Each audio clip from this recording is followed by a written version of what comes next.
then let's just dive right into the meat and potatoes of the actual show, episode 1 of season 1. That's so strange to hear episode 1 of season 1. Did we decide how we're going to do that with Gears and Beers? No, I was wondering. Is that just going to not follow a thing? the season thing? Yeah. And here's the other question. I haven't checked to see if we can make a season 0 on Podbean.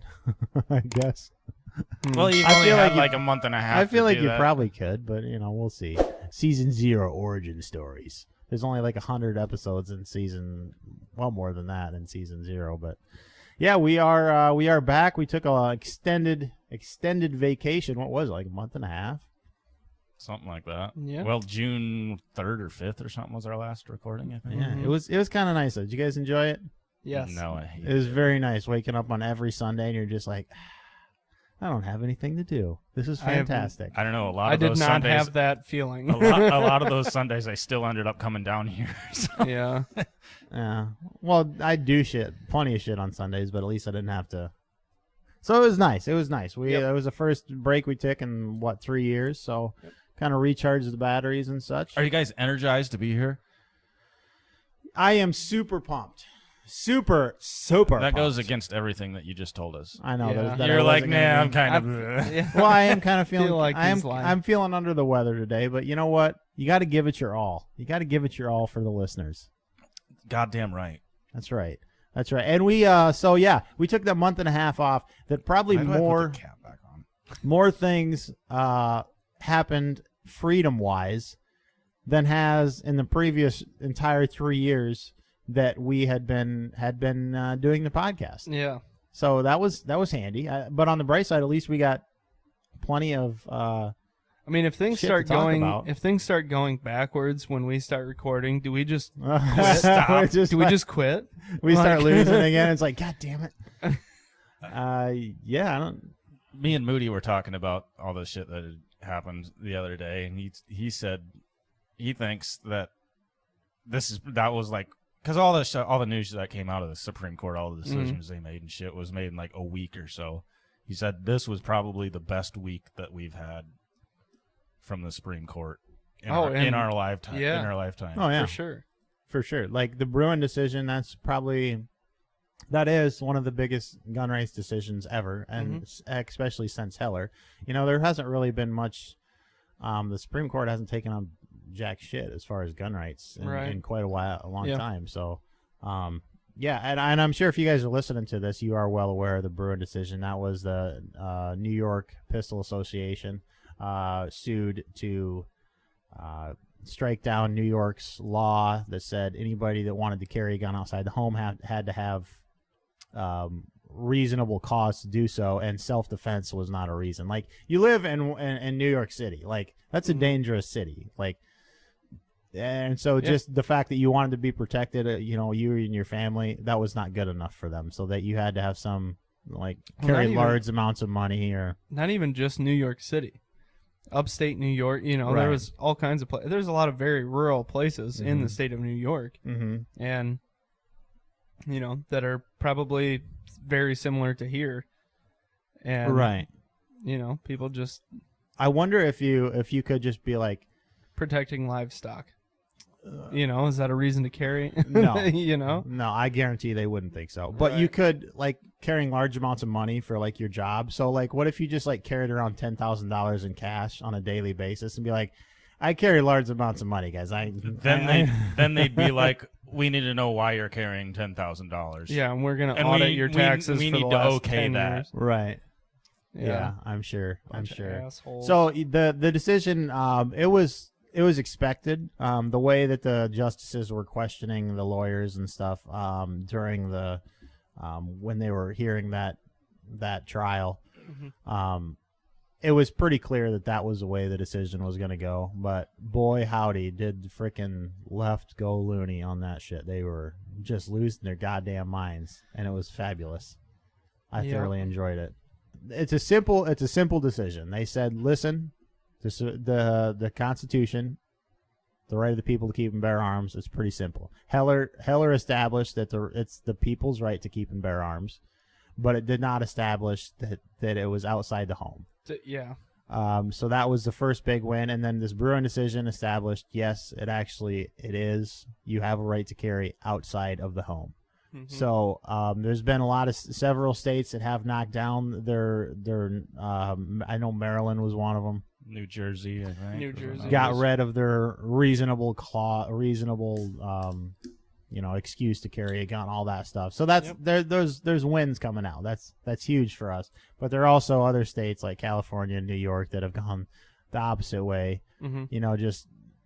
Just blatantly ignoring that, and it'll be interesting to see how that plays out. Yeah, I think. And stemming from that, there's been a push for like a national reciprocity bill that will be developing also. Yeah.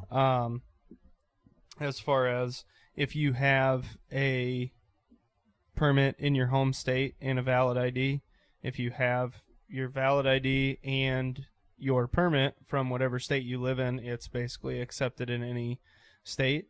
And for states like us that have constitutional carry, if you have a driver's license and your home state has constitutional carry, you're good wherever you go. I really never see that passed, to be honest with you, though. I don't either, but it'd be awesome. That's just another thing that's stemming from this decision.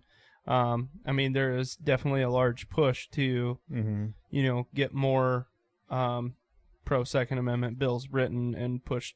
And and we really actually need that because, like, need what? Reciprocity? Yeah, I mean, in most of the states, Missouri, Nebraska, South Dakota, our little area of the world, it's good. But you get up into Minnesota, they don't accept that shit. You're right. And I was up there a few weeks ago in like Minneapolis. That's one of the more dangerous cities in the U.S. right now. And I'm not gonna say what I did, but I'm not gonna leave myself, at the mercy of some stupid freaking law. Just because somebody thought that was for my own good, and that's all I'll say on that subject. But it's definitely needed. I will say that. I don't know how I feel about it though. What?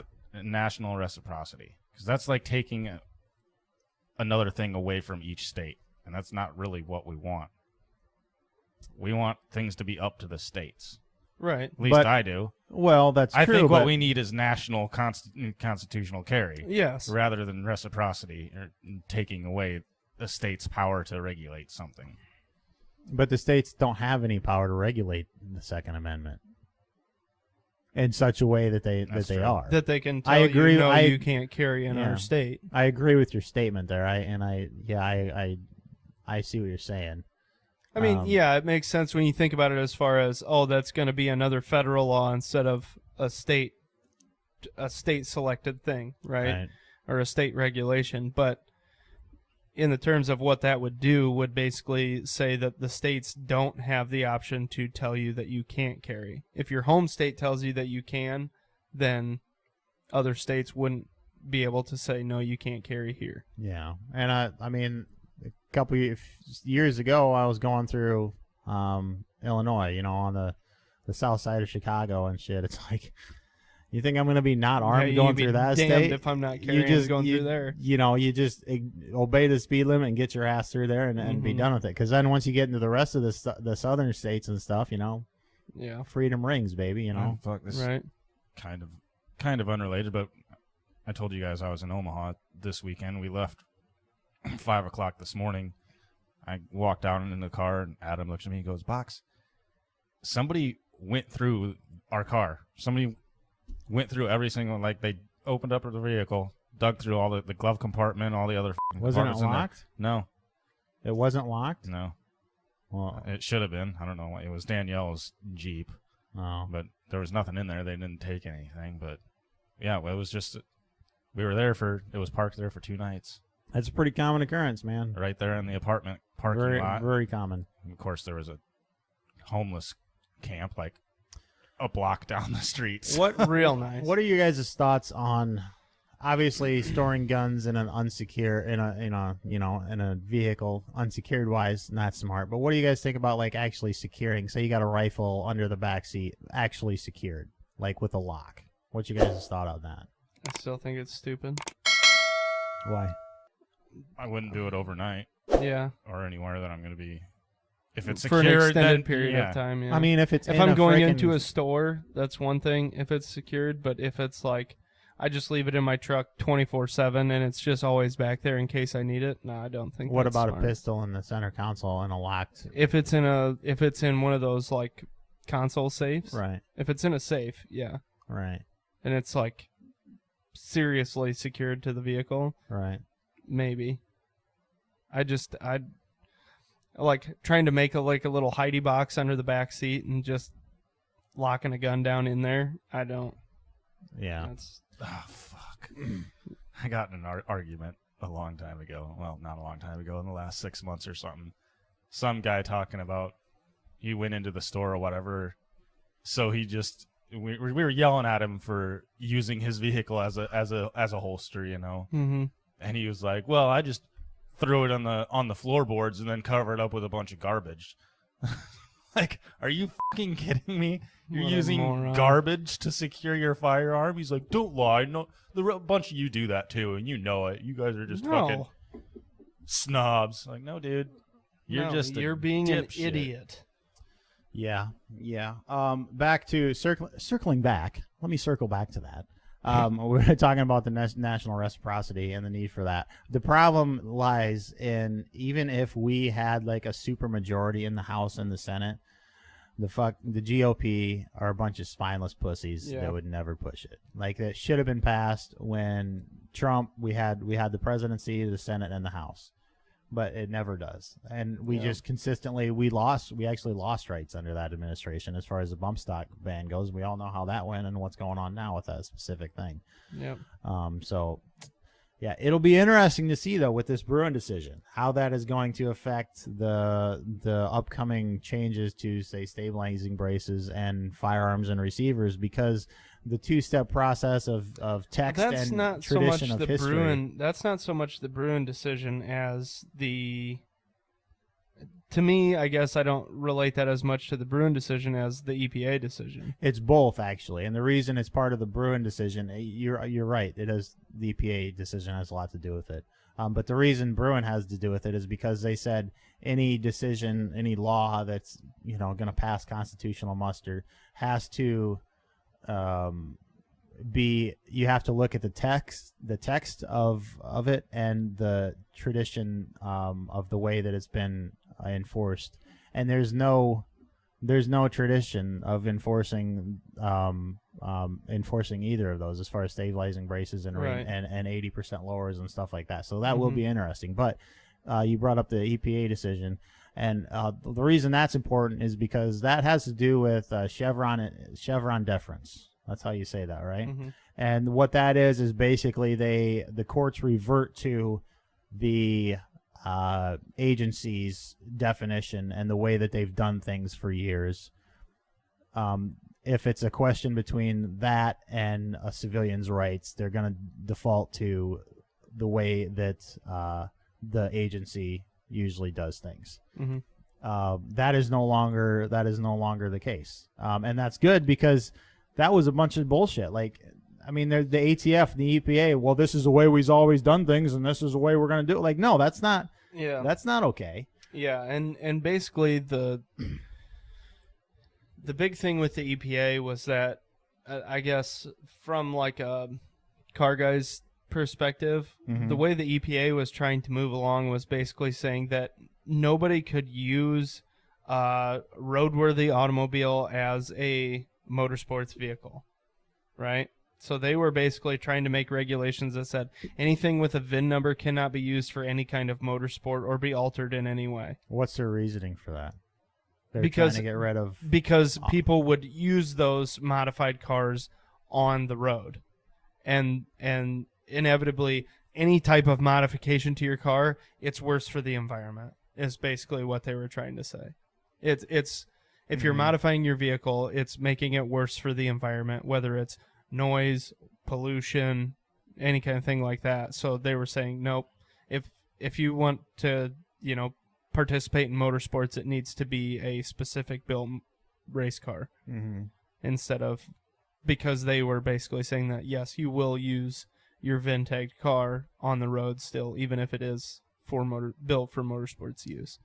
And they were basically trying to change the definition of race cars and shit like that. Right. And I mean, they've been fining people for the last 2 years. So like, there's a guy out in Colorado who does, who specializes in like tuning Hondas and like older Hondas, and they have like a little chip that you can solder onto the ECU that allows you to plug in a laptop and be able to tune it. Well, traditionally, you are actually making them more efficient. Mm-hmm. You're making them run more efficient. Mm-hmm. And they were fined like $20,000 for selling like 6 of these things, for selling 6 of these little chips. Makes sense. Yeah, and like all the diesel guys are getting hammered hard. You know, they're getting, anybody who sells a tuner or does any kind of deleting or anything on a diesel, they're getting fined out the ass if they get caught doing it. And yeah, they're basically the same thing kind of as the ATF. The EPA was just kind of changing definitions of how people were allowed to do things and at will, and then enforcing it and, you know, fining people. And ATF kind of doing the same shit as far as redefining firearm receiver, you know, frame receiver, all that shit. Yeah, absolutely. So, who's worse, the EPA or the ATF? Yes. They're one and the same. They just handle different shit. And I was actually kind of watching like I was watching a video on Waco the other day, and I guess I never truly realized that the ATF is kind of just an extension of the IRS. I guess I've never really put that together. Essentially, I mean, their big thing is collecting tax stamps, yeah. Yeah, because, I mean, it's like firearms tax, right? So you have, like, your tax stamps for anything in the NFA. But then you have, like, your alcohol tax, your tobacco tax.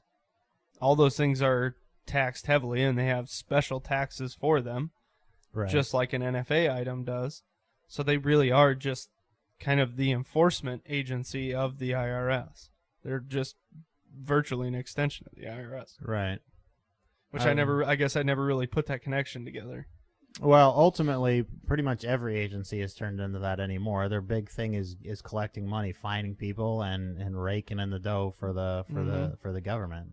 I mean, and yeah, it's like, if anything is, this is illegal unless you pay us money, then it's okay. It's like, well, that's how you know it's a bunch of bullshit. Yeah, that's extortion. It's like, and that's extortion, and that means it's not illegal. I can build fully automatic machine guns if I pay the government $500, but if I refuse to pay that $500, then I go to federal pound me in the ass prison for 10 years. You know, it's like, how does this equate? Yeah. Like, you're not making anything safer. You're just raking in the money. But that goes back to our conversation we had several podcasts ago about whether this country is still free.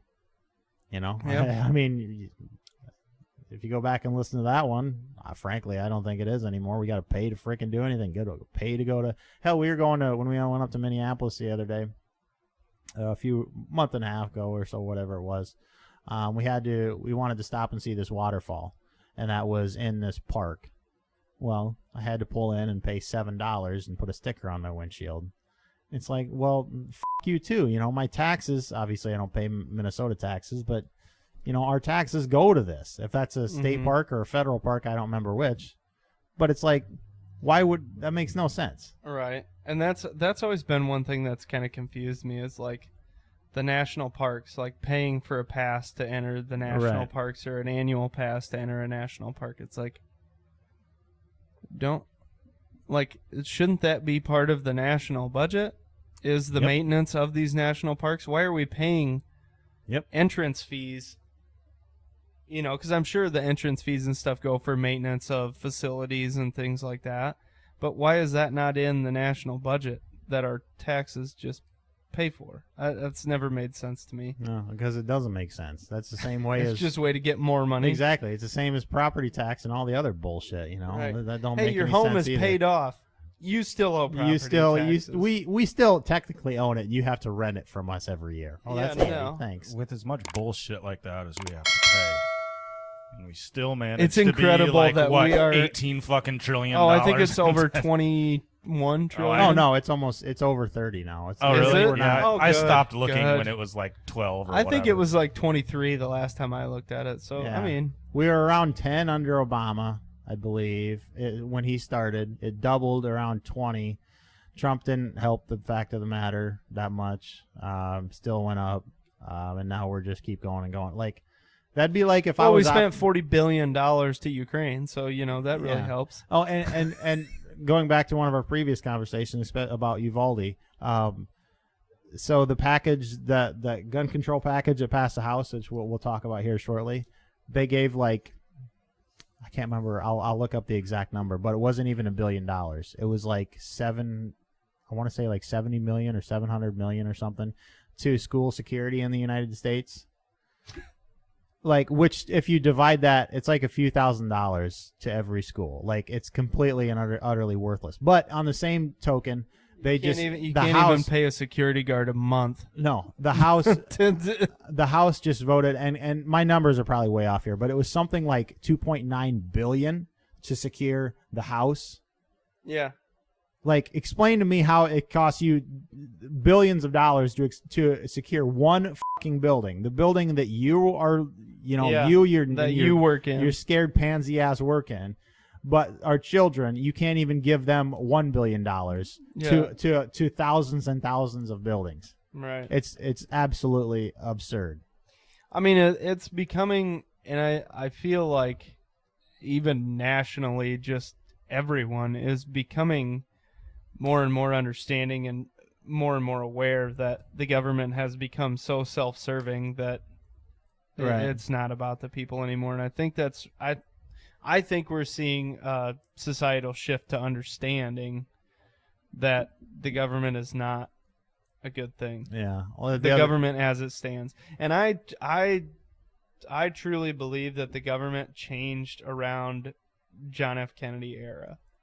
I think that's when things really started going towards self-serving government, the CIA and FBI kind of doing shit their own way. In 72, we went off the gold standard, and I think it started before that. You think so? With like the fucking social security program, I think. Yeah, back in that was one of the main things. But I think you're both right. They picked up at both of those times.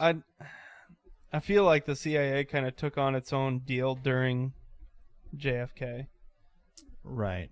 Because like when JFK was asked about the CIA, he said if it was up to me, I'd break them into 1,000 pieces so that they could never be put back together. Well, that's probably why they killed him.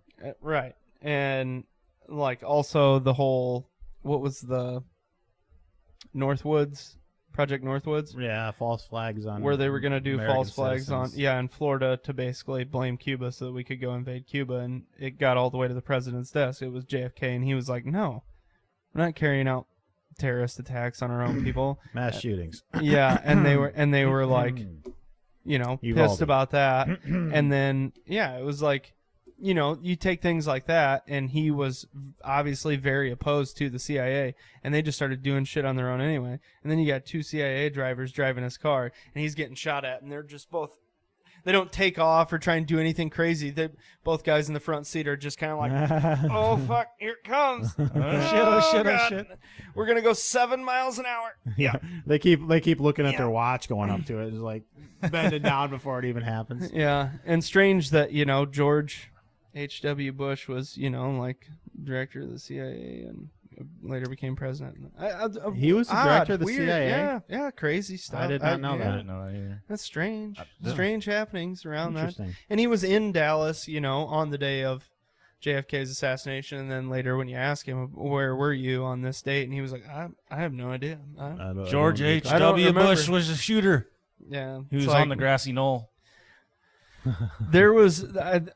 There's been some ideas on who the guy on the grassy knoll was. And I heard it was John Denver. That John Denver's full of shit, man. I don't remember who it was. It was some Cuban guy, basically.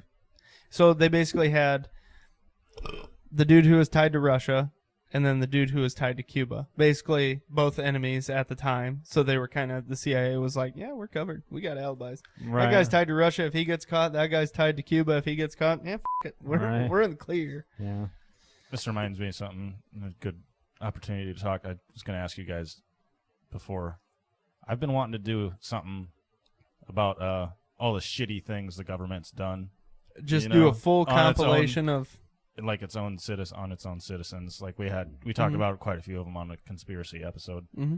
But I think that you guys would you want to do like a short segment of that? I think so. I think it'd be cool. Podcast about. I think it'd be interesting. I mean, that's right in line with pretty much everything that we talk about. Yeah, that's interesting. Things that have been confirmed. Right. I would agree. What do the listeners There's a think? shitload of them. Are you into that? Yeah, I could start writing down a list right now. I got a whole lot just off the top of my brain. Speaking of good things, I don't know if that's how I should start the segment or start that, but I'm just talking about power is going back to the states and blowing liberals' minds. This is very enjoyable. This was actually leaked, and I believe we talked about the leak several podcast episodes back. But Roe v. Wade was essentially overturned the other day, and of course, basically all this did, and I hear so much misinformation about this. Anywhere from I can't believe that bill passed to they outlawed abortion to all sorts of different other ridiculous. Well, first off, it wasn't a bill. It was just a Supreme Court decision. That basically it gave the power back to the states. Roe v. Wade essentially said there was a federal guarantee. You had a federal right to have an abortion. This essentially overturned that and says, no, the power is going back to each individual state to decide. Yeah. And frankly, I mean, we are for states' rights. That's over. I mean, I agree that every state should have their own, power to enforce their own ideals, because the morals and values of New York and California are very, very different than the morals of Iowans. Yes. And many others. So that's essentially all that did. But oh my Lord, I have never seen so many people just absolutely exacerbated and that's a big it's a big decision. And I think there was a lot of misinformation.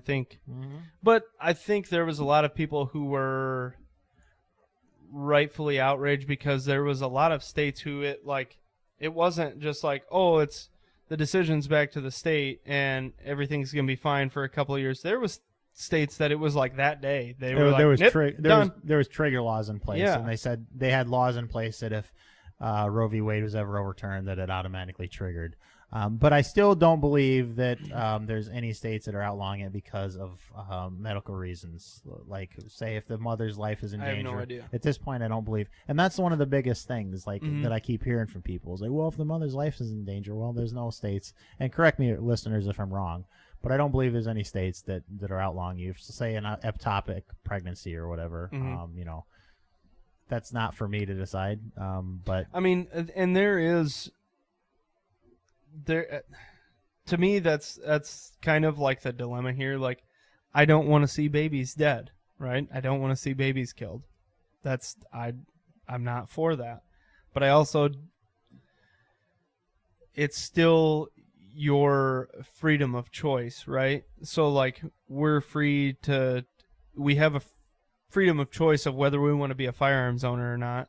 And it's, I guess, depending on your personal beliefs on how, if the baby isn't born, do you see it as a life? Do you feel that your life as like a mother is more important than your unborn child? Or, I mean, that still has to be a personal choice. As far as medical, yes. Yeah. I mean, using it as a birth control, I don't agree right. with. But it's, at the same time, I don't agree with it, but that still has to be a personal choice of your own that you have to live with if you're in that decision. Right? So, like, I have my own thoughts on it, but right. Yes. But when like Oregon said that we're decriminalizing drugs, you were like, well, it's free choice. It's your choice, right? Yeah. So that's kind of the same decision. Morally, I don't think it's correct, but it's not my choice. It's not my personal, choice. So it's, I think a lot of people on our side are like, Yep, all abortions should be, should be outlawed, and I'm glad that it's back to I'm glad it's back to the state's decision. Don't get me wrong. That the federal government shouldn't be able to run everybody's shit, but I think it's more of a personal choice matter. I agree it's a personal choice, but I think that choice is made 9 months before. I understand, and that's all I'm going to say about it. I understand there's a lot of different thoughts and rationales on that, and some people vehemently disagree with me. Some people I've had conversations with close friends and family and stuff like that, but I think there's a lot of conservatives who would disagree with a ban on abortions. Right. But I will say this is I have never seen a subject where I've seen so many of my friends post, if you disagree with this, and fuck you, we're not friends anymore. Yeah. No, fuck you, dickhead. That's the exactly wrong decision. Yeah. Like we can disagree strongly on subjects, and guess what? If you can't still be civil to each other, then you are still in the wrong, no matter how you feel about that situation. Right. That doesn't lie in the decision they make on that subject. That just lies on them being incapable of having indifferences with people. Right. And I think and we've talked on this before. Yeah. I think that's I think that is social media culture coming through more and more, because you tailor your news feed to see what you want to see, and that's all they're doing there, because they don't want to see the other side. Yep. And that's unfortunate. Because there are things you can learn from the other side, and we're not always right. Yeah, thinking that everyone has to agree with you, or you cannot talk to them or be friends with them, I think is ridiculous. Right. And I think you're right. I think the big blow up about that whole thing was due to social media. Yeah. Realistically. Box, what are your thoughts? I don't know. I knew it. I knew. The reason I asked you that is because I bet you were going to say that. He's like, I really don't give a I'm not going to have an abortion. I'm not a woman. I don't care. I just take that's not really a subject that you can talk about in passing. Yeah. I mean, we either spend like an hour and a half screaming at each other about it. Right. Yeah. So. Well, I don't. Yeah, and then this is pretty much what I'm going to leave it at. I think I just wanted to highlight the fact that it's a Supreme Court decision that's giving power back to the states, which I think is ultimately a good thing. I mean, the fact is, a smaller federal government or less federal government overreach is a good thing, no matter what. Right, and yeah, absolutely, I would agree. And I also enjoyed watching the complete meltdown of people. That was funny. There's a lot of people that lost it. Yeah. Yeah, it's just interesting. Both sides have their crown jewels, And the Second Amendment is the rights, and the that situation is the left. So it's interesting to see the massive divide of people in this country. Mm-hmm. But anyways, moving right along. You guys, I'm sure if you are listening to this, I'm sure you've heard it. We finally had gun control that passed the Senate. GOP caved on several things. Not just past the Senate, it's been signed. That's what I meant. Passed Congress and had been signed several weeks ago. It was signed into law. The Senate was the one holding everything up. In fact, the House is planning on voting on an assault weapons ban that would essentially ban like every single gun I own. And it would not surprise me if that passed the House. But of course, the Senate is the one holding everything up because there's that 60 vote threshold. But so anyways, it's a frustrating thing because I mean, a lot of people can say, well, there's not really much, it's not that bad. But that lies the problem. Every time that something like this happens and we compromise, who's compromising? Us. Yeah. We ain't never gaining rights. We're never gaining them back. Every little bit of compromise, it's a little bit and a little bit and a little bit and a little bit. So I actually saw an interesting take on this the other day. It was, we hear a lot about, you hear even people like us talk about, we're always taking a step backwards. We're always giving up our rights and never gaining anything back. Right. Yeah. It's always inch by inch they're taking it and we're never gaining it back. Go look at the go look at the gun rights 20 years ago, and then look at them today. As far as states-wise, absolutely. There was an gains. assault weapons ban 20 years ago. That's true. There's not today. Yeah. Look at how many states had constitutional carry, or how many states could you get a concealed carry permit in 20 years ago versus today. We have been making huge strides in the last 20 years in gun rights. We have been gaining our rights back. Like, we have been taking steps forward in the last 20 years, I guess, in big ways. Yeah, I never thought of it about like that. I had watched a video that really kind of opened my eyes. That was like, you know what?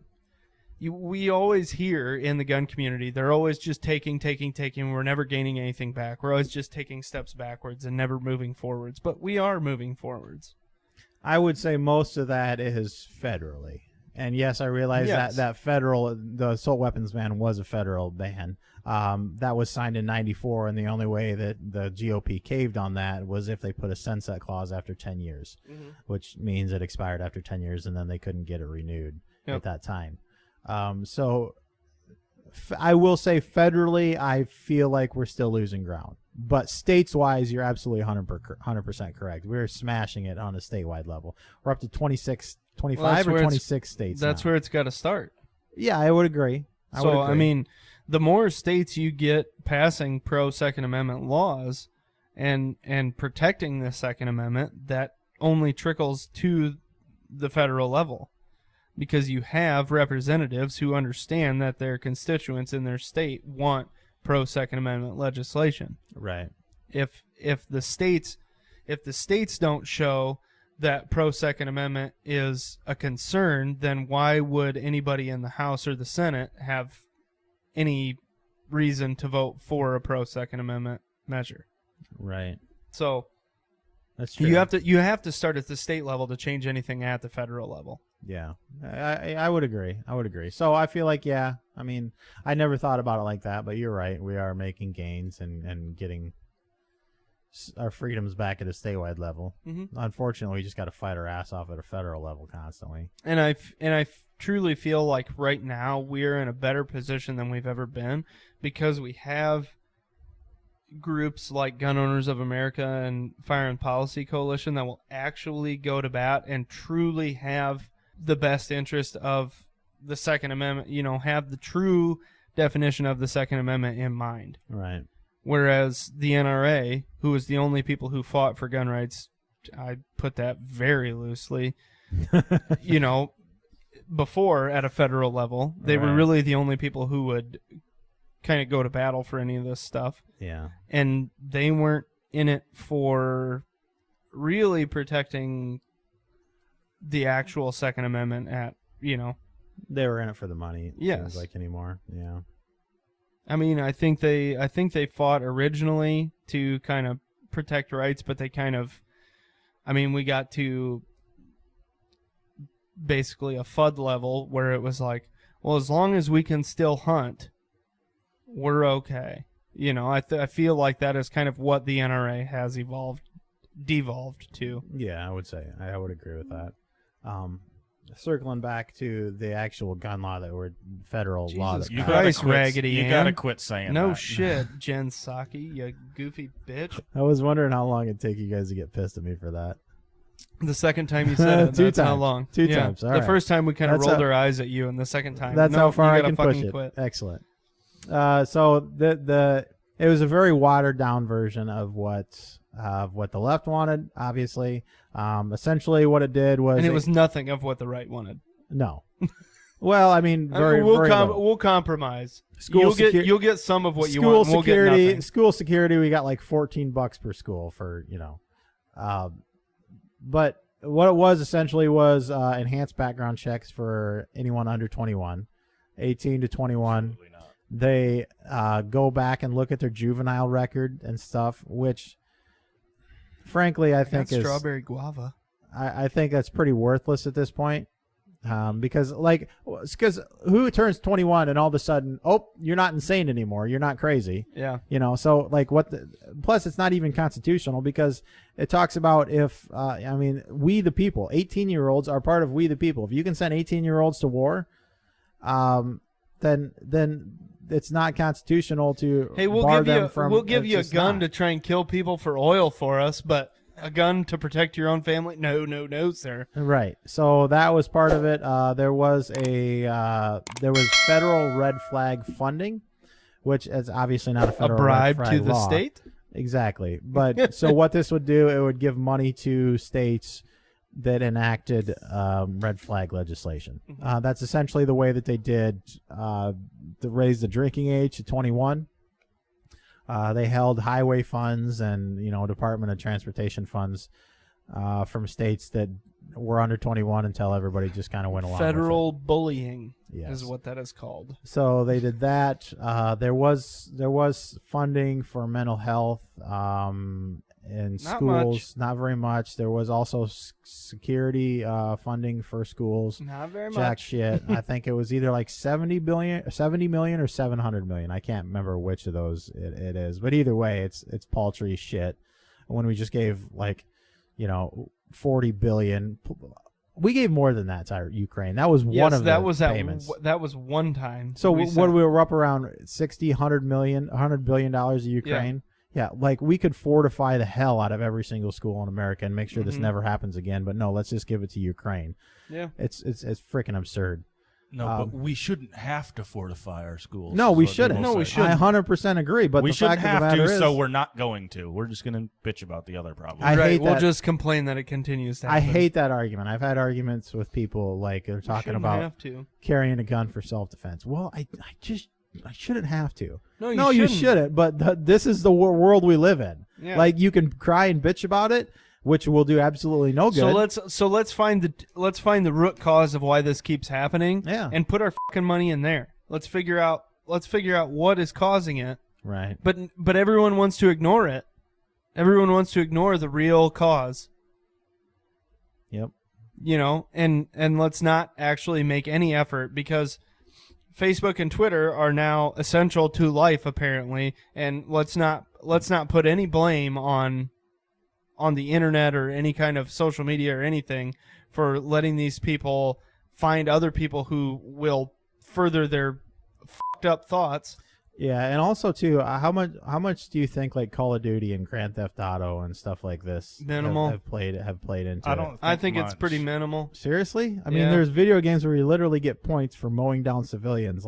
If you don't think that a young child playing that for hours and hours and hours and hours on end, if that's somehow ingrained in their brain and it becomes desensitized to the fact. I think it can desensitize it, but I don't think it's as much as you think. And I truly believe that there is people who can't differentiate a video game from real fucking life have an underlying mental fucking problem that they need help with.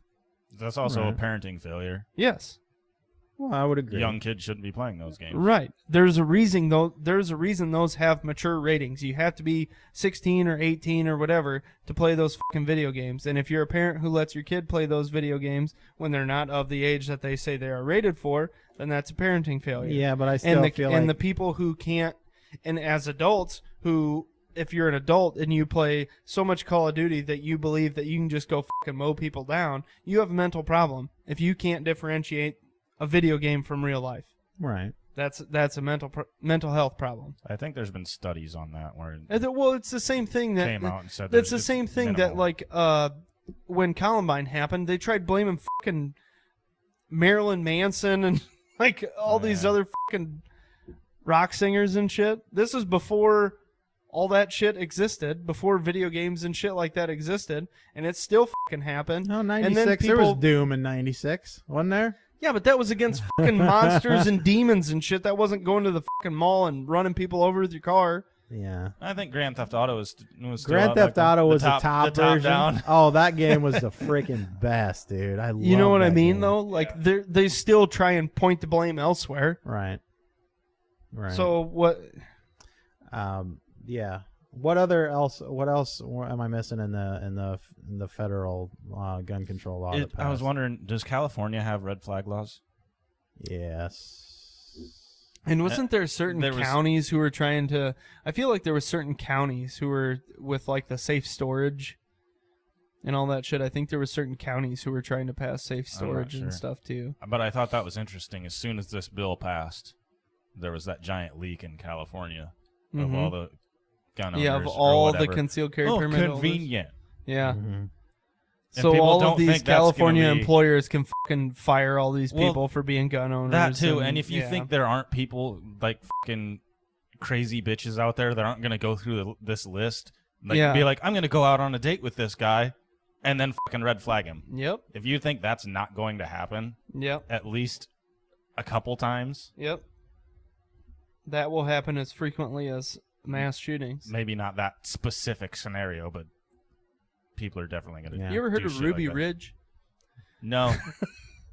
So is there anything in that gun law that I was missing? I feel like there is a couple aspects didn't even of really it. know. I can't remember what else we missed. So anyways, it was very watered down, and it doesn't seem that bad, but when you get into the meat and potatoes, we're losing freaking rights. Yep. You know, and it's a slippery slope. We never want that. And actually Joni Ernst, one of our Iowa senators, voted for this. I got an email back from her. Yeah. Did just you? a copy paste bullshit. Yeah. It was like, as a veteran, it's like, you stupid bitch, you fucking pushed paper for fucking 4 years in the fucking military, and you think all of a sudden, I'm a veteran, and I believe that this was the best option. And I was like, I called back her office and left another voicemail after she sent me the fucking email that said that I believe this is the best option.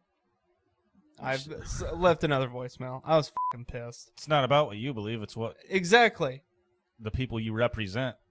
Yeah. Well, she's up for re-election, and nobody had a chance to voting for her. I can tell you that. Yeah, I hope she gets primaried. Which I was hoping Grassley would get primaried this year. Me too. It wasn't even close. I think it was like 70 to 30 or some shit like that. Unfortunate. One other big development. You guys know, I don't know if you guys know that we're not fans of CRS firearms on this show or not. Not really. Yeah. I don't know as if we ever made that a public statement. We weren't like in a, we don't hate him. Like, oh my God, fuck this guy. I just don't like him as a person. He's just kind of a weird fucking dude who did weird shit. Yeah. So essentially, we weren't fans, but we didn't hate him. But we weren't fans. Yeah. What happened was he was promoting the auto key card on his show. He was a paid advertiser of it. And did he give any away? I don't know. He sold them. I don't know that he gave any away. I know he sold them. So what the auto key card is, it's just you buy a sheet of metal and there's a design drawn. It was like a stainless business card that had an etching on it of a, I assume, lasered lightning link. Yeah. And then you could cut it out and turn it into a lightning link. Mm-hmm. The government charged the owner of the company with selling machine guns. He's going to be in jail for the rest of his life, probably. Yep. And then they also, because it's what, 10 years and $50,000 for each one sold or something like that. Yeah. And then CRS Firearms got arrested for promoting that, I guess, essentially. Yeah. But they're going after, now they are taking the Bruen decision and his defense. What's his name? Matt Hoover? That is Hoover, it. yeah. Have we confirmed that is him? Yes. It's not the auto key card guy. No, Matt Hoover is CRS Firearms. Yep. So he's, I think Floodbusters is one of his lawyers, and it's helping Matt him out. LaRosier or something. Yeah. But they're essentially big into the 3D printing community, which I wasn't privy to. I wasn't aware of that either. But Print Shoot Repeat had a video that kind of featured him that was like, yeah, he's.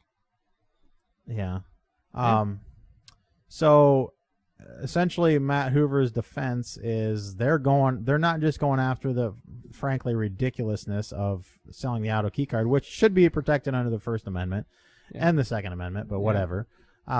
They're going after the entire NFA and saying that the entire NFA is unconstitutional because if you look at the Bruen decision, if you look at the history and text of the United States, which I think was very smart for them to wait long enough for that decision. Like they knew they got lucky that decision came out that gives them the opportunity to actually. So here's my fight question, this at though. Such a level. Here's my question, though. So are they basically hanging their hats on the fact that they're hoping the NFA gets thrown out as unconstitutional, and if it doesn't, then he loses? I think that's just one of the things that they're trying.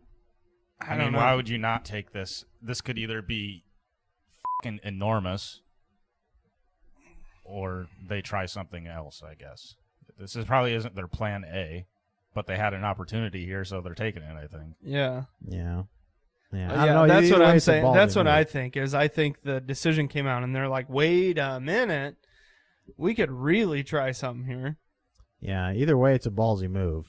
So I do, like I said, we've never been that big fans of him, but hell yeah, I'm rooting for him. I hope it works out. Yeah, and then the biggest thing with that whole deal, that auto keycard thing, is it was like. It wasn't like it was a perforated cutout or something, and you just had to break the parts loose or anything. It was literally. Like, how deep do they laser etch? Like 1 or 2 thousandths? It was just essentially annealed. I'm sure it was just annealed because the way, you just burn the top layer essentially. I doubt that you could even get a measurement. And actually, less than 1,000th deep on. It actually might be raised. Yeah, it might be the opposite. It's incredible that they take something like that that's literally a picture of something, and they're like, "Yep, that's a machine gun." It's a picture of something drawn on a fucking metal card. First Amendment. That's the fact that it's made out of metal is what they basically said. Well, it's made out of metal, so you can turn it into it. He should have 3D printed them, just like a cheap plastic thing that you can't. And then you can trace it on your own piece of metal. Right. That would have, but I'm sure they would have found a way. Either way, First Amendment. If anybody sells plans to a drop-in auto sear, if I draw it up in CAD and sell those plans, those 3D files, that would basically be the same thing. They could arrest me for the same shit. And here's the ironic part: you can literally buy full auto trigger groups online. No checks, absolutely nothing. Will ship to your house. And the government says, no, those aren't machine guns. I need to talk to you later. Those are not machine guns. Those are literally I'm an SOT, and I've literally done that. They had no idea that I was an SOT. They just sent it directly to my house, and that's it. So it's like, how the hell does this make any sense where that thing that's actually a machine gun turns a gun into a machine gun is not a machine gun, but a printout, like a picture is a machine gun. It makes absolutely no sense. Yeah. And there's even been cases where they said if you'd even dimpled the third hole or laser etched a circle right where that third hole is just for looks, say you guys were doing clones of machine guns. It's 1/8 of an inch down from the top of the lower receiver, centered above the safety. There you go. Just so you know. There you go. You're going to. Is that going? Prison. Is that to the center or the top edge? Center, I assume. Center of the hole to the top edge of that receiver. It's an 1/8 inch down and an 1/8 inch hole, centered above the safety selector. Well, there you go. You are. There you go. I don't know. We're gonna have another Ruby Ridge on our hands. I'm trying to figure out the McMaster card number for the spring used, but I haven't had any luck so far. Yeah. So either way, it's flat out ridiculous. That's like I said, that's not even a Second Amendment situation at that point. Right. It's protected under the First Amendment. Yeah. And they're going after the second. Is there anything in that lawsuit about the First Amendment protections? I don't know. I guess I didn't really look through the entire. Yeah. Either way, paperwork. Pretty interesting. I did see there was a dude. Was it Washington, Oregon? I don't remember. There was a dude who was just arrested for possessing an SBR the other day. Did you see all the resources they put into that? Yes. It was freaking absurd. And the guy's just like he's just like a straight up law abiding dude. Never had any issues or whatever. He had just ended up putting a stock on a CZ Scorpion. Yep. He bought it as a pistol, threw a stock on it, called it good. He lives out in the country. That was his business. He never did anything wrong. Didn't have any crimes on him. And they had to send undercover. I think it was a chick, right? To go out and shoot with him several times, filmed him shooting it and all this bullshit. Yeah. And he even legally owned suppressors. Yeah. Like he'd went through the NFA process. Like he'd paid his $200 tax stamp. They made sure that he was not a felon, that he could legally possess NFA items. Yeah. And since he didn't pay him $200 for this specific instance, they're sending him to jail for 2 years. Straight to jail. Straight to jail. Straight to jail. Straight to jail. Believe it or not, straight to jail. You put stock on pistol, straight to jail. Straight to jail. So it's just like the absurdity. Like that's not doing anybody any good. And you think any criminal gives a 2 Fs right about that?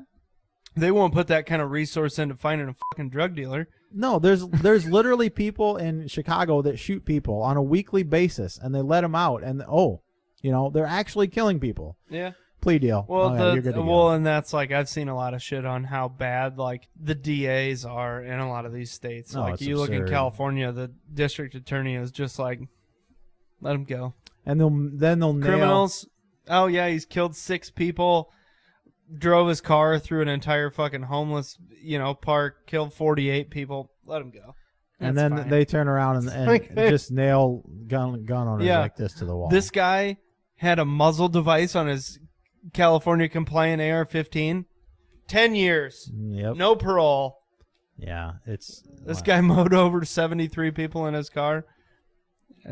We just let him out of prison 2 weeks ago. We can't expect him to change overnight. Let him go. It's frustrating. Frustrating. It's like fuck, man. Box, what'd you write down over there? What do you got? Just a reminder. None of your goddamn business. Nothing he just said it to the episode. I feel like we're all.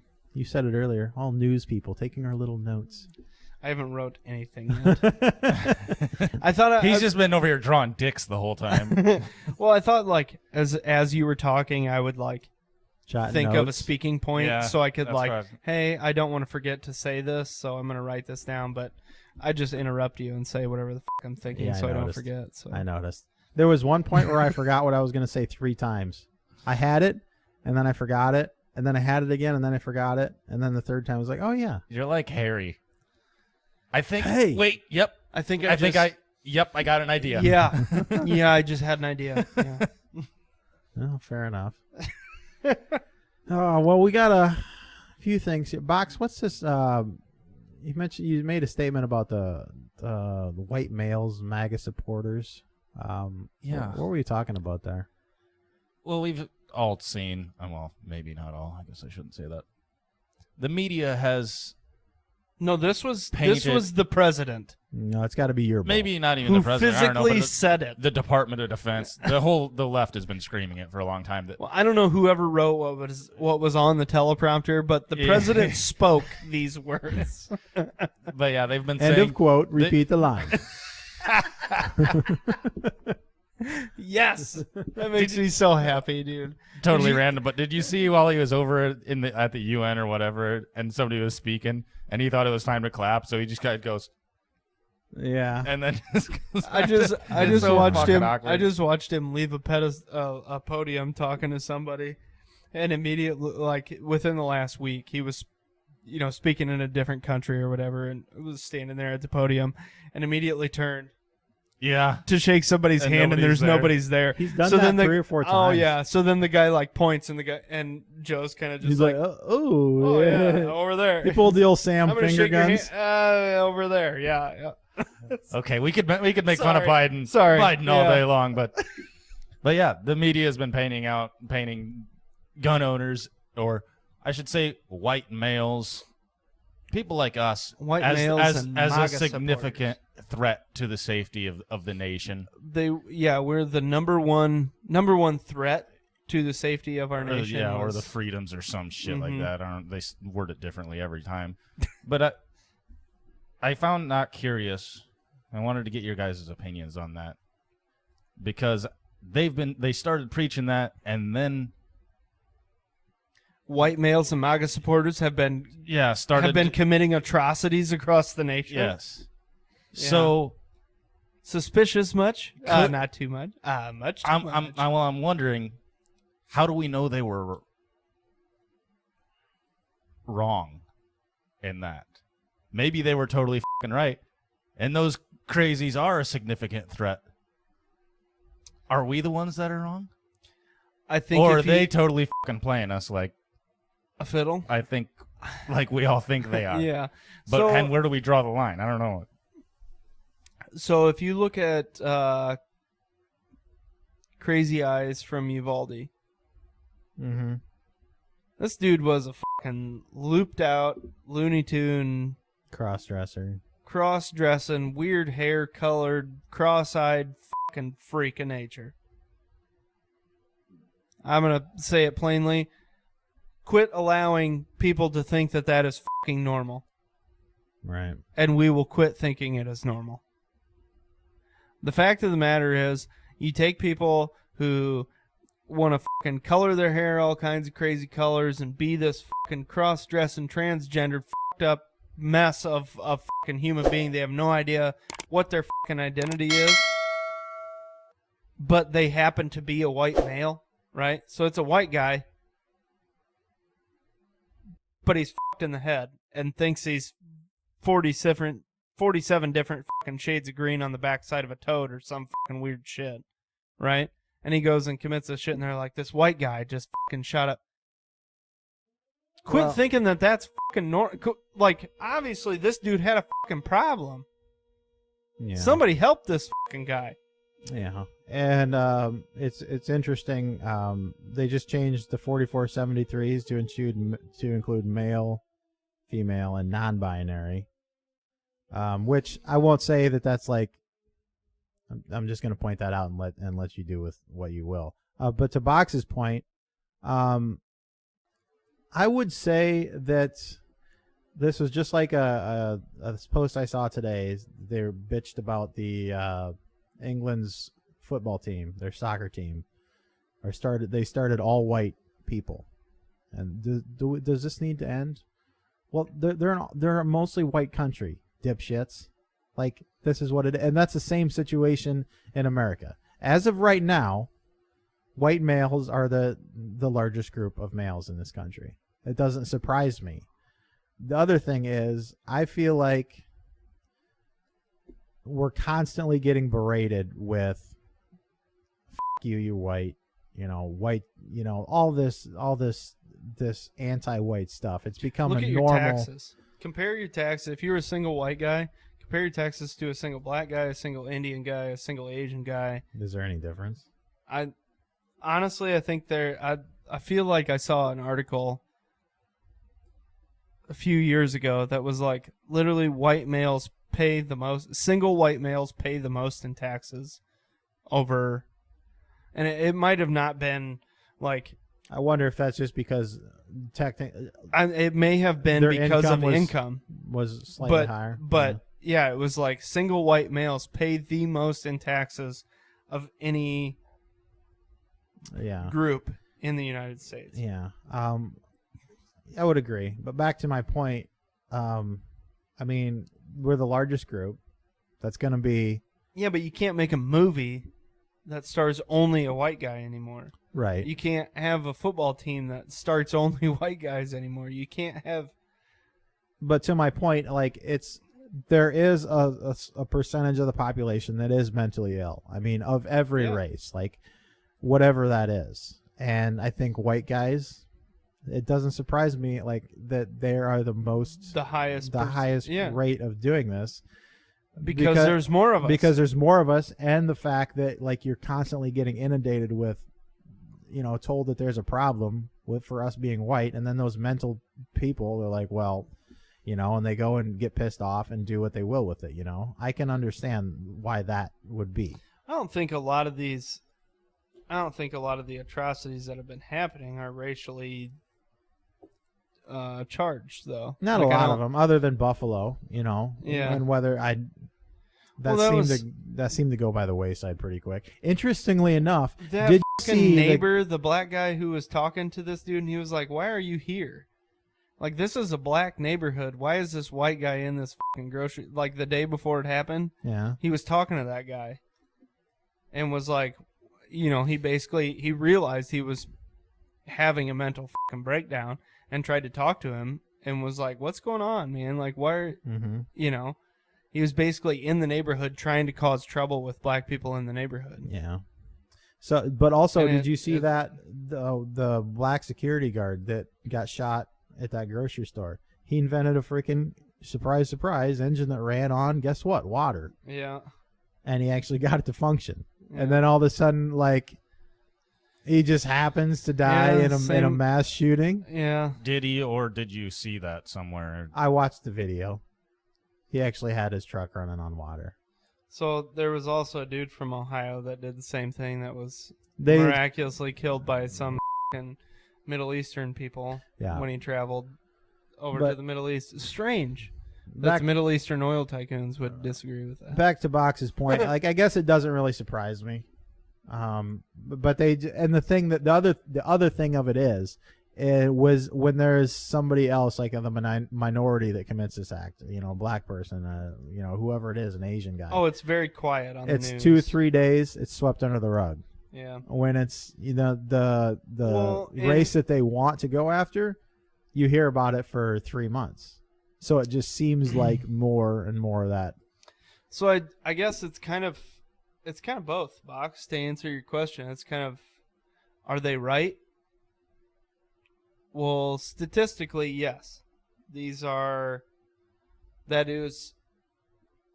right on that's who's committing the most mass shootings or mass murders or whatever in this country, right? Would be, I don't know about MAGA supporters. I guess I wouldn't. Well, if you're on the right, you're a MAGA supporter no matter what, apparently. Well, supposedly I think there's a lot of Democrats that have been carrying out these shootings. Supposedly but the one in Chicago was a MAGA supporter, except they went through his Twitter feed and he was liking anti-Trump stuff, so that doesn't really Who was the July 4th shooter? I never saw anything about him. That was the guy in Chicago. Yeah, that was the Chicago guy. Yeah, he actually wore women's clothing. That was the cross-dresser fucking weirdo that I was thinking of. That wasn't the Uvalde guy. No, the that Uvalde was too. Was he? What's wrong with wearing women's clothing? He did it to blend in from the crowd or to the crowd, so his escape would be easier. Interesting enough, he used But the Chicago one was the cross-eyed fucking weirdo-looking guy, right, with the funny-colored hair. I don't think he had funny-colored hair. That was Uvalde. Was it? Yeah, the Uvalde was. I'm thinking of the right guy then. They're all like that, dude. They're all like that. That just tells me that quit making these people think they're normal. Yeah. Yeah, I mean, when we embrace mental illness and tell people that it's beautiful. Quit telling it, like. So there's this chick that I watch on YouTube who's big into cars. She's an actor, but she's huge into cars. Has a ton of fucking badass cars. And she just released a new fucking clothing line that was, it's okay to not be okay. Like, that's the whole fucking mission statement for this clothing line that she releases. It's okay to not be okay. You can tell people, I'm not okay, I need help. She's big into mental health and, like, helping people, you know, like, understand that they need help with their mental health issues. Yeah. And that's, I think, an important thing is to let people understand that you know something's wrong in your brain, and don't just be like, well, there's other people like that, so I'm okay. Right. I'm okay. I don't need to tell anybody anything's wrong. I'm okay. There's other people like me. I'm okay. No, it's fine if you're not okay. It's okay to ask people for help, to seek help from people. And I think there's a massive stigma on that in the country, and that's why people don't. Like, you know, that's one thing that I kind of wanted to talk about, not on this podcast, but since we're going down this road, we might as well. Like, it is mental issues are, and that's something that I struggle with, that I'm going through right now. And just, it's more so like mental clarity, and I have trouble focusing. It's like on that kind of thing. But as things that I can do, like I meditate and I practice mindfulness and all this stuff, and I journal. Like, you guys are probably going to give me shit for all those things, but that actually, this is the strawberry guava one. But that actually helps me to settle my brain and to focus on things and make me, and it calms me down. Like, and those things are not talked about in public. Those things, like, are not manly things to do. Like a man writing a journal, well, that's not okay. Well, I don't give a shit. It helps me, and it helps me work out my issues. And when you take something from your brain and put it down on paper, it helps just any kind of out. I don't care what the fuck it is. Any kind of mental dump where you can dump. Yeah, basically, get all the shit out of your brain. Right. Right? Just be able to get... I got 86,000 thoughts and feelings and things going on up here, and it's making my daily life Right. because I can't think about anything else. I can't focus on anything. Mm-hmm. I can't have a conversation with people. I need to get that out somehow. I need to find some way, whether it's meditation, writing a journal, talking to someone. It doesn't matter what it is. If you can get that shit out of your brain and help kind of stabilize your brain, you know, Absolutely. it's like, and but that's like I was saying back to the stigma, like that's not talked about on a normal basis. Like that's not something, and it's even too like the road that I've been going down, and I find it fascinating. It's talking about dopamine, and I want to talk about this in a following episode because there's so much to it. Ooh. But like when you're on your dopamine baseline, Write it down. like there's what's called your dopamine baseline, and that's like your typical operating where you are normally. And when you're looking at your phone and you're scrolling TikTok, your baseline goes up. It just spikes. Mm-hmm. Well, when it returns back down to normal, it just doesn't return to normal. It actually goes below normal. So when it's got to dip below the baseline to come back up to the baseline. And when you're doing stuff like TikTok, same way and drugs stuff work. like that, there's an up and then there's a low. Absolutely. There's a high and then there's a low to get back to even. And when you're using like what they call like TikTok, our brain is not supposed to have this many stimuluses at one time. Like they call it super stimulating or something like that. Like there's so much dopamine and your body, you get so used to that when it jumps back down, like it goes so low. And then even like your normal baseline becomes lower and you can't even enjoy doing simple things anymore, like walking in nature. Like, and this is a problem that I struggle with currently is like my normal job. Like I find my normal job excruciatingly boring a lot of times anymore. And guess why?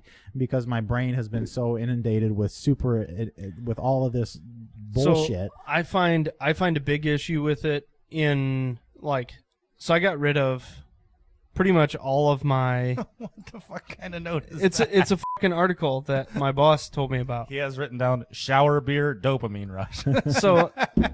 So I'll get to that in a second. But I find that like I got rid of Facebook, right? So I don't just scroll Facebook mindlessly. I've never had TikTok or anything like that. But now I get stuck on Instagram Reels because I kept the Instagram account for Life Short Live Free, and it's like, oh, there's a reel there, right? And it'll start on a gun thing, and pretty after soon 3, it's not a fucking gun thing anymore, and I'm just pretty soon scrolling. you're 20 minutes in. Yeah, and then like my kids are talking to me, I'm just like, just fucking drooling on myself like a brain dead fucking moron. Because I'm just scrolling this shit, and it ruins relationships. It makes 100%. you know, and it's fucked. And that's like something that I have been, you know, like my wife and I talk about because it's like how much we're on our phones. It's miserable. You can't, like, even our kids, you know, like Wyatt, he wants to sit on his iPad for a little bit or whatever, and then it's like we go outside and it's a fucking beautiful night out, the sunset, and we're doing chores, and it's like, God, let's just sit out here and relax and enjoy the sunset. And it takes him a little while because like he's like, this is fucking boring, you know. He just gets so tired of it. This is boring.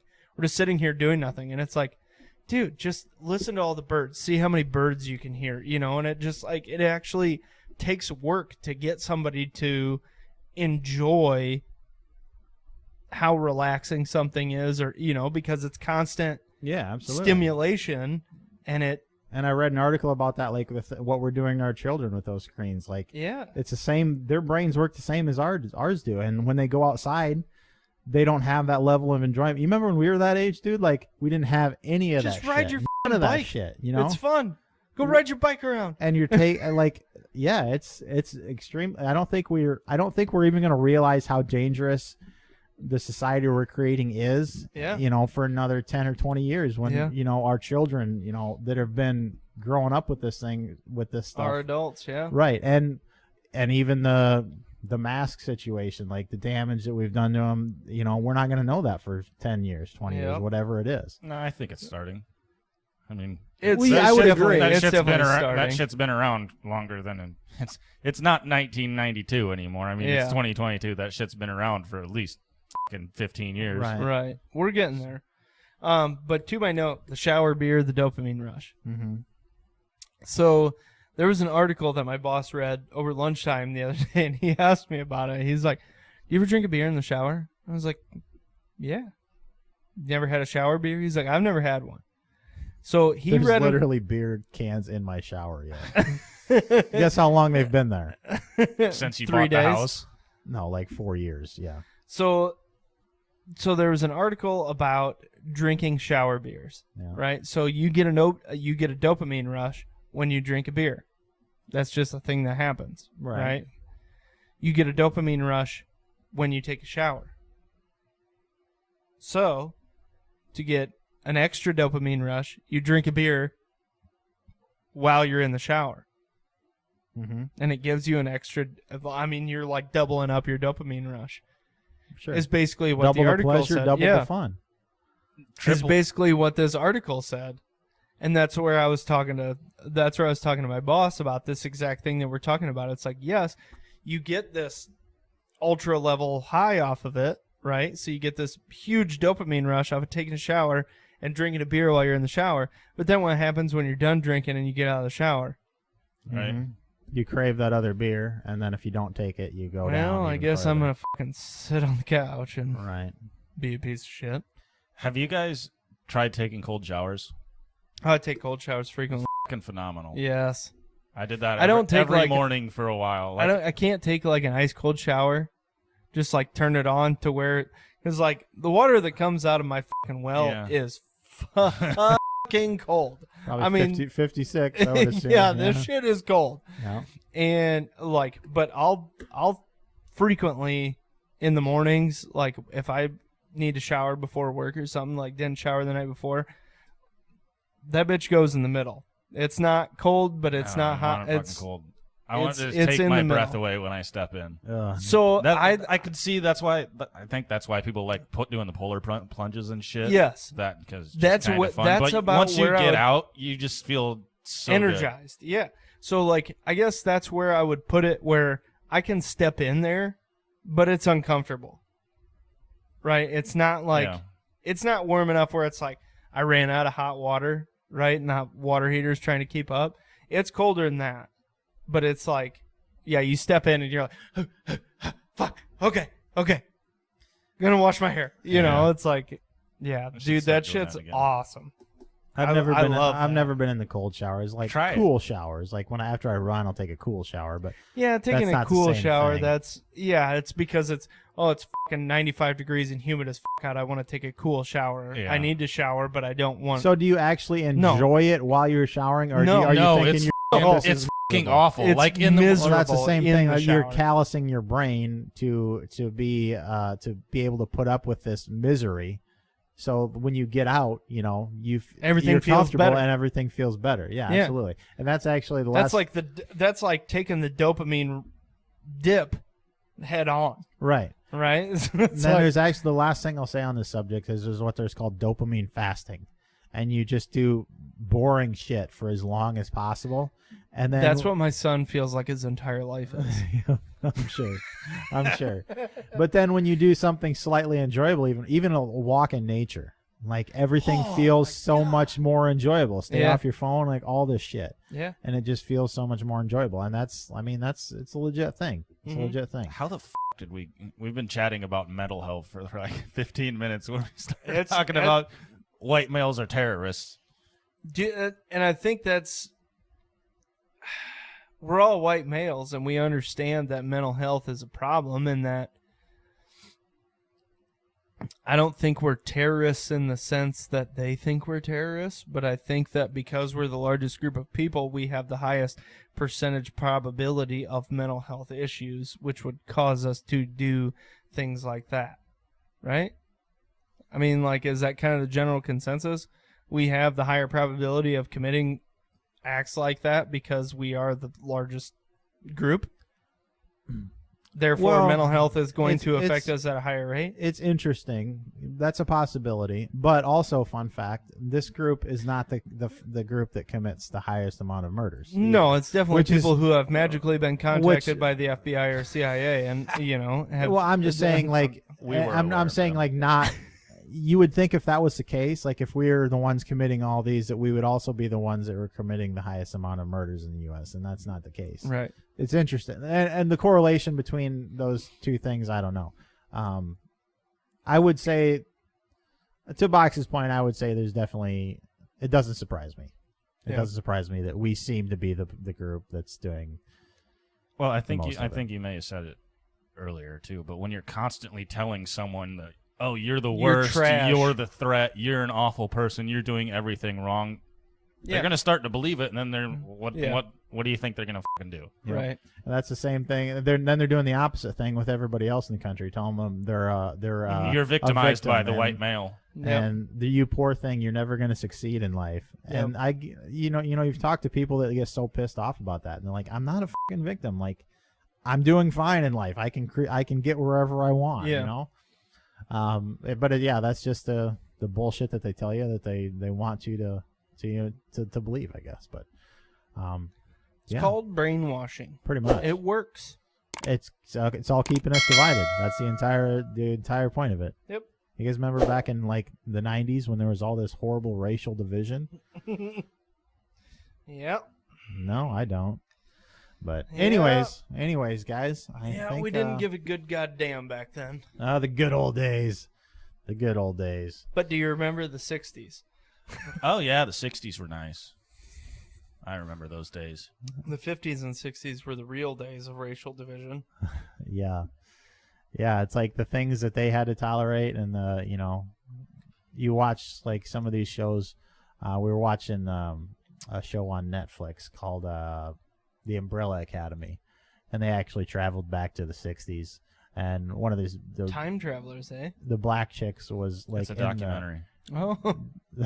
This black chick was in. She got in with the those people that were fighting for civil rights and the sit-ins and all that stuff. Mm-hmm. And the amount of racism and bullshit that they actually put up with, pretty incredible. I mean, to where we are now, back then it's like, wow, there was actually a freaking problem here, and now everything's racist, and when everything becomes racist, nothing is racist, essentially. So it's unfortunate we got to this point, but